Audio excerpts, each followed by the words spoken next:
talaba saka itong jellyfish o salaba ang tawag to sa amin. Hiwa-hiwain ko lang. Dito po to jelly eggs ha. Hindi po to jelly.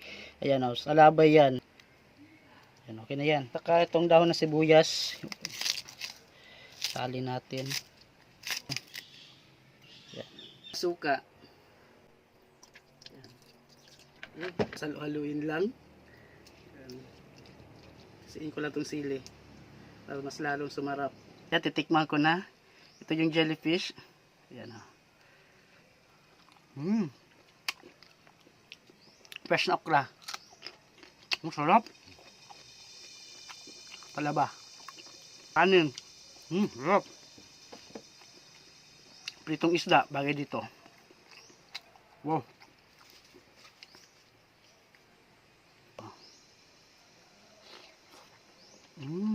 Harap.